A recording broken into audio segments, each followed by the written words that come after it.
Lord. இயேசுவின் நாமத்தினால உங்கள் ஒவ்வொருவரையும் டெய்லி மன்னானுங்கிற இந்த கர்த்தருடைய வசனத்தை தியானிக்கும்படி அன்போடு கூட வரவேற்கிறேன். இது வரைக்கும் நீங்கள் இந்த சேனலுக்கு சப்ஸ்கிரைப் பண்ணலைன்னா தயவுசெய்து சப்ஸ்கிரைப் பண்ணுங்கள். இந்த வசனம் நிச்சயமாக உங்களை ஆசீர்வதிக்கும். மற்றவர்களுக்கு ஷேர் பண்ணுங்கள்.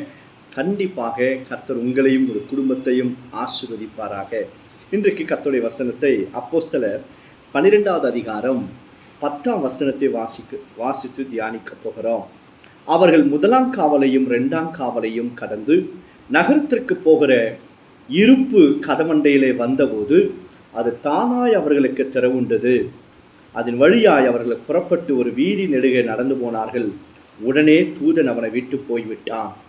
ஆண்டவராக இயேசு கிறிஸ்துனுடைய சீஷனாகிய இந்த பேதுரு, இவர் ஒரு அப்போஸ்தலர். இவருக்கு விரோதமாக ஏரோது ராஜா ஒரு சதித்திட்டத்தை தீட்டுகிறார். என்ன? இயேசுவை குறித்து அறிவிக்கிறபடியினால இவரையும் சிறை சேதம் தலையை வெட்டினோன்னு சொல்லி அவரை அடுத்த நாள் காலையிலேயே அவளை கொல்ல வேண்டும் என்பதாக முந்தின நாள் ராத்திரியே பேதுருவை பிடித்து சிறையில் அடைக்கிறாங்க.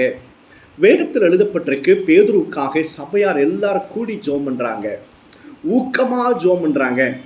அதுக்கு பிறகு என்ன நடந்தது? வேத வசனத்தில் எழுதப்பட்டிருக்கு, பேதுரு இறந்த சிறையில் தேவதூதன் இறங்கினானா, பிரகாசம் வெளிச்சம் உதிக்க ஆரம்பித்தது.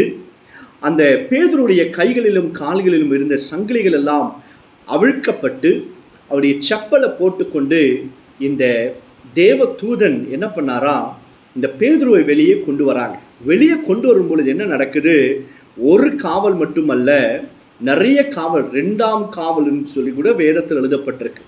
ஒரு பெரிய இரும்பு கதவு பேதுரு வெளியே வராதபடிக்கு தடையாக இருக்கிறது.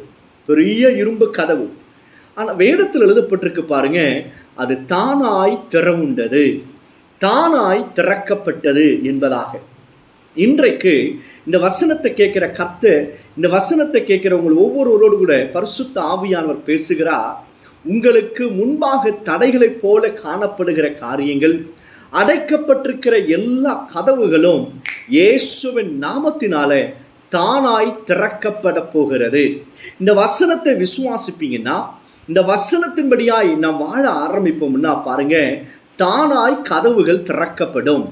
கர்த்தருடைய பிள்ளைகளை, யாருக்கு வேதத்தில் தானாய் கதவுகள் யாருக்கு திறக்கப்படும் அப்படின்னா, இந்த பேதுருவை பாருங்களேன். இந்த பேதுரு இயேசுவை அதிகமாய் நேசிக்கிறவன். அப்போ அந்த யோவான் எழுதின சுவிசேஷ புஸ்தகம் கடைசி அதிகாரத்தில் 15, 16, 17ஆம் வசனத்தில் இயேசுவும் பேதுருவும் பேசிக்கொள்கிறாங்க. இயேசு கேட்குறாரு, பேதுருவே, do you really love me?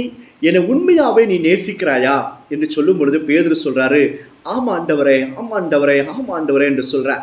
கடைசியில் பேதுரு சொல்கிறாரு, ஏசப்பா, உங்களுக்கே தெரியும் இல்லையா நான் உங்களை எவ்வளவு நேசிக்கிறேன் என்று சொல்லி.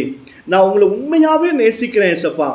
ஆனால் என்னுடைய அவசரத்தனத்தினால, பயத்தினால நான் உங்களை மறுதளிச்சிட்டேன் ஏசப்பா அப்படின்னு ரொம்ப மனங்கசந்து அவர் சொல்லுகிறத நம்மால் உணர முடியும். கர்த்தருடைய பிள்ளைகளை, ஒருவேளை நீங்கள் கூட ஏசப்பாவை ரொம்ப நேசிக்கிறீங்க, ஆனால் சில காரியத்தை விட முடியாமல் கஷ்டப்படுறீங்களா? ஏதோ ஒரு தடை உங்கள் வாழ்க்கையில் நிற்கிறதா? இயேசுவையும் உங்களை விட்டு பிரிக்கிறதா? இயேசு உன்னை நேசிக்கிறபடியினால அவர் நிச்சயம் உன்னை விடுதலையாக்குவார். அப்போ என்ன அர்த்தம்? எந்த மனுஷன் இயேசுவை அதிகமாய் நேசிக்கிறானோ அவனுக்கு முன்பாக அடைக்கப்பட்டிருக்கிற சகலமும் தானாய் திறக்கப்படும். If you really love this Jesus Christ, வேத வசனத்தில் எழுதப்பட்டிருக்கு, உங்களுக்காக தானாய் ஆட்டோமேட்டிக்காக அவைகள் எல்லாம் திறக்கப்படுவது நீங்கள் காண போறீங்க. உங்கள் பிஸ்னஸில் ஏதோ ஒரு லாஸ் இல்லை ஏதோ ஒரு தடையாக இருக்கலாம். உங்கள் குடும்ப வாழ்க்கையில் திருமணமாகி பல ஆண்டுகளாகி பிள்ளைகள் இல்லாதபடிக்கு அடைக்கப்பட்டு இருக்கலாம். உங்கள் பிள்ளைகளுடைய வாழ்க்கையில் திருமணமே நடக்காதபடிக்கு தடைபட்டு இருக்கலாம். உங்களுடைய கடன் பிரச்சனை நீங்காதபடிக்கு தடைபட்டு இருக்கலாம்.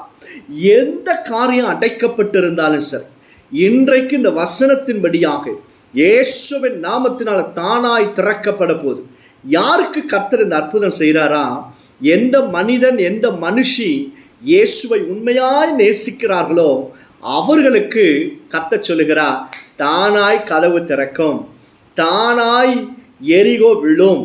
நீங்கள் வேதத்தில் இயேசு சுவாமி மரித்த பிறகு 3ஆவது நாள் அதிகாலையில் இயேசுவை அதிகமாய் நேசிக்கிற சில ஸ்திரீகள் எல்லாம் நல்ல சென்ட் பெர்ஃப்யூம்ஸ் எல்லாம் கொண்டு போகிறாங்க. அப்போ அவங்க எல்லாம் பேசிக்கிறாங்க, யார் நமக்காக அந்த பெரிய கல்லை புரட்டி தள்ள முடியும்?